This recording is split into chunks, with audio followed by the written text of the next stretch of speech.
That student tore up my classroom. Hi everybody, welcome back to my channel. This is Shay with the Learning Project. I am feeling so much better. You all know, if you don't know, I was dealing with COVID. Had COVID in my classroom, and so I was battling COVID just about 2 weeks ago. I had students that were battling COVID about 2 weeks ago. COVID as well as the flu, as well as stomach issues, just a plethora of like medical issues. But I'm back and feeling better. Most of my students are back and feeling better as well. So we are moving right along. You guys, this school year is moving right along. I cannot believe we're already in February. We are in February, so we have a couple more months. Well, February, March, April, May, June. That's it. So about 3.5 more months, and these kiddos will be hitting summer and then on to the next grade level. So this school year is moving right along. But you know, as teachers and even as parents, you know that we encounter behavior with our students or even with our kids that's like kind of unexpected. Behavior that is out of the norm, but it's indicative of like a bigger problem or a deeper problem. And I just wanted to share with you, you know, just like as a teacher, you know, we deal with kids academically, you know, that is our focus. We're dealing with our students on an academic level. That's what we're being measured on. That's what, you know, we're here to do. That's why I'm hired. I'm hired to teach your children. But also we have to encounter kids and deal with kids' social behavior and their emotional behavior as well. So we call it social emotional learning, where we're not just looking at the child academically, but we take more of a holistic approach to learning, and we look at them socially and we look at them behaviorally. And you know, face it, if you know a child is having like a bad day for whatever the reason, then it's going to show up in their grades, right? It's going to show up on their face. It's going to show up in their interactions with their peers, their interactions with their teachers. So we're dealing with kids on an academic level, but on a social and emotional level as well. And so I just wanted to share a story with you about one of my students. Now, this student I had in my class years ago. So this actually happened a couple of years ago. And I actually see the student now, and he is just so excited when he sees me. He waves, and I call him by name. Sometimes he runs over, bounces over. He's a big kid now, like, you know, he's older now, so he's not into like the hugs. You know, kindergarten, they hug you a lot, but now he sees me, he's cool now, and he kind of waves, but occasionally when he looks around, when no one's looking, he'll bounce over and give me a hug. But this happened with this particular student when he was in kindergarten with me a couple of years ago, and I just kind of wanted to share the story with you. So at the beginning of the school year, this student was, you know, in a sense, a model student, meaning that they were following instructions, they were self-motivated, I didn't have to redirect them continually, meaning I didn't have to constantly say, you know, stay on task, do your work, you know, those types of things. So they were a little bit more independent when it came to being able to complete their work. They got along well with their peers. They were a happy child, a pleasant child, and just, you know, all those wonderful things, wonderful behaviors and characteristics that ultimately you want to see in a child, that really kind of flags them as being a child who is well-rounded, but also a child that is, like, I guess, healthy in a sense, healthy emotionally, healthy socially, and then healthy academically. And so everything was going along really well, and there were no problems. And then towards, like, I want to say the holidays, so maybe about 3 or 4 months into the school year, I kind of started noticing a couple of little things. I noticed, oh, sorry, that was like a little fly, but I noticed like they were, it's everywhere. I started noticing a couple of little signs that were kind of alerting me, but not alerting me to, like, okay, you know, maybe there's something going on with this child, with this student. And, you know, behavior changes, you know, kids, they may start off one way, end another way, then swing back another way, you know, and they're just kids. So, okay. But I noticed that he was a little bit more like withdrawn, a little bit more quiet, not necessarily as engaged. Before, he would raise his hand and participate and kind of was a little bit more lighthearted, but then he was a little bit more like withdrawn, a little bit more serious. And so I said, okay, I would ask him if everything was okay, and he would say yes, and he still was performing. Like, his grades were well, his relationships with his peers were well, he still laughed, he still, there was no real signs that there was anything going on with him or anything wrong. And so, as time progressed, I noticed that he really was a little bit more resistant to my instructions. He didn't really seem to care as much about school, or really care or put as much pride or care into his work. Like, his handwriting became sloppy. He didn't really care to perform on his assignments. When we were doing small groups, meaning students were getting together in small groups and working, he wasn't really participating as much. I just kind of saw that his interest seemingly in school really wasn't there. And so it didn't really affect him academically. His grades were still pretty solid. He was getting good grades.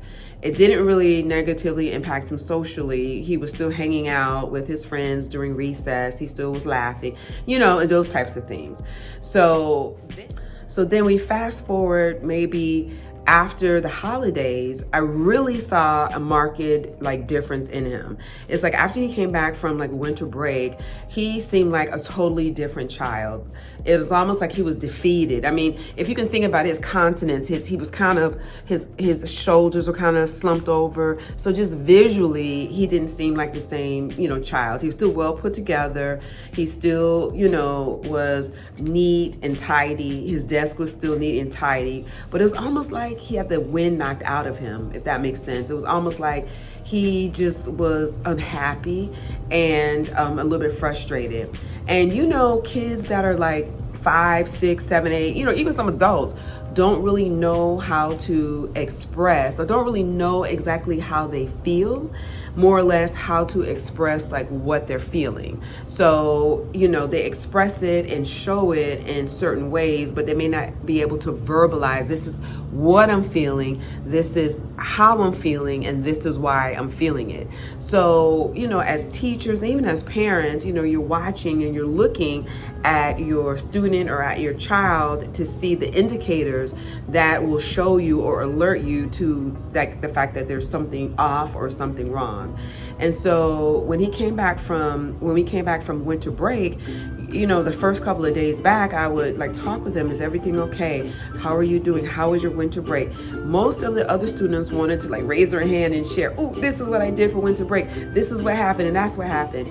But he didn't want to share. He really was disinterested. And that alerted me to okay, there's something else going on here. There's something else wrong. Now, his grades were still, pretty good, and all of those other things that I discussed earlier were still in place, but I just was observing him, and I was just okay, there is something that's wrong. There's something that's wrong. So we fast forward another couple of days. So we're back from winter break. Maybe the first week back, I kind of noticed there was a difference. I was asking him if everything was okay, talking to him one-on-one, and those types of things. And he just shrugged his shoulders and told me everything was okay. And it wasn't alerted to okay, his grades weren't slipping. He still was interacting with his friends. Okay, he was just in a sense on my radar, okay, something's going on.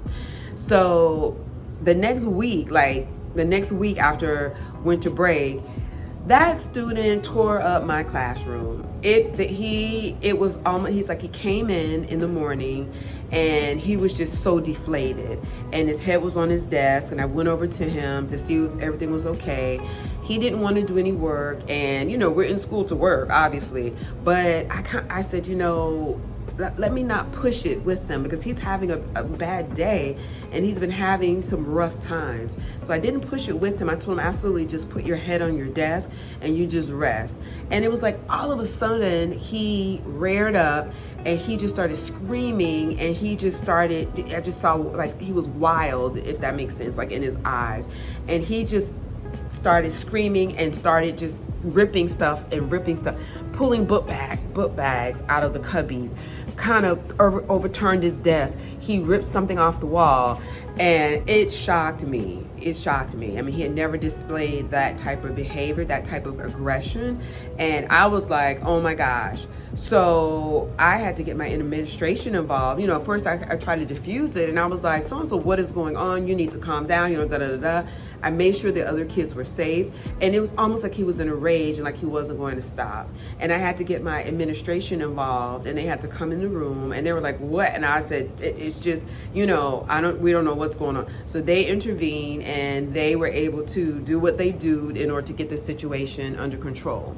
And so naturally, I called his mom. We called home. You know, we called home, and his mom came to the school, and this is what was going on with him. This is exactly what was going on with him. You know, we found out, or his mom revealed or shared, really, she was in tears when she came to the school, and she shared that she and his dad were divorcing. They were actually going through a divorce, and the home life had changed. The whole situation had changed. They were divorcing, and you know, sometimes when adults are divorcing, there were more arguments, more yelling, not a lot of focus on the children, but focused on between the two of the adults. There was a lot of tension in the home. The dad actually had left the home during that holiday break. He actually had physically left the home, and my student was so upset, and he just didn't know how to express that, and he just erupted into a rage. And you know, there were a little bit of signs here and there, not that things were going on at home, but there's just that, okay, you know, he just, a couple of signs that I shared with you, but it just was an eruption. It's just, he could not deal with his emotions, really didn't know how he felt. He just knew he was angry and that he was upset, and it just erupted, you know, in the class. And so, you know, mom called dad. Dad came out to the school. They couldn't believe it because this behavior was not, this student normally didn't behave this way. There were no signs.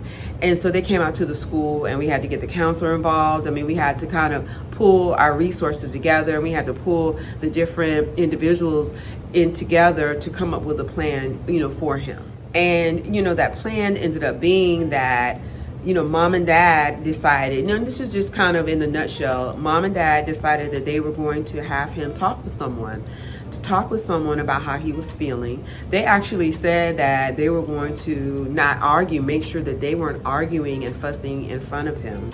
And also, dad said that, you know, even though he was out of the home, that he would come to school. He asked if it was okay. He got the authorization to come into school, to even sit down and to once a week to have lunch with him in the cafeteria. So essentially, we put some things in place. Once we realized and identified what the problem was, we were able to work with the parents and put some measures and put some things in place to help the student through this difficult time. Because obviously he just was hurting, and he was just upset, and he didn't feel like he could express himself, and that's the way he expressed himself. He just erupted and just ripped down everything, and just, you know, in the classroom. And, you know, these kids really go through so much. You know, you think a 5-year-old, a 6-year-old, you know, 7-year-old, 8, they don't know how to really express themselves sometimes. And sometimes as the adult, as the teacher, and even as a parent, it's up to us to, you know, talk with them, see the signs, you know, and dig a little bit deeper. And for parents and even teachers to be partners to make sure that their student, the student and the child is thriving socially, emotionally, and, you know, academically. So I just wanted to share that story with you guys. Like I said, that student, he's doing well, he's performing well. His parents did divorce, you know, and his parents were very dedicated and loving to him. For them to recognize, wait a minute, we need to make some changes in order for our child to be successful at home and successful in school. So, you know, just as teachers, our jobs, I tell you, I did another video when I said that as teachers, we wear so many hats, that we are just everything. We're counselors, we are, you know, janitors, we are electricians, we wear so many hats. But it's also up to us to identify, you know, what could be wrong, or identify what is happening with the child behaviorally, socially, and emotionally, and then to make those referrals, to make those connections with parents, to communicate with our school community and with parents and come together just to make sure that the whole child is being treated and the whole child is being addressed. So that's it for me. A little story time for you guys on this week.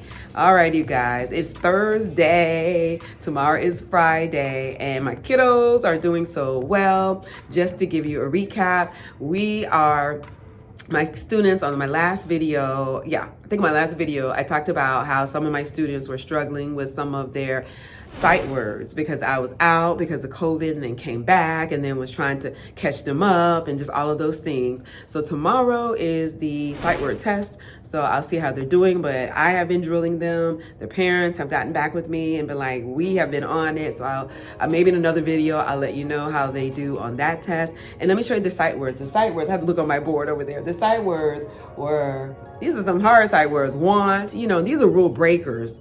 Want, away, came, find, which, little, get, and help, and is and not. So those were the sight words that the students were having to learn while I was out. And then when I got back, I was out 4 days in 1 week and 1 day in another. And when I got back, we had a lot going on. I had to standardize. Anyway, but we'll see tomorrow how those who didn't do last week, we're going to see how they do because we have some sight words carry over until the test tomorrow. All right, guys, that's it for me. This is Shay with the Learning Project. Thanks for tuning in. Thanks for watching. And y'all, please continue to comment. I love the comments. Think about subscribing and liking, and I'll see you on the next one. Take care, guys.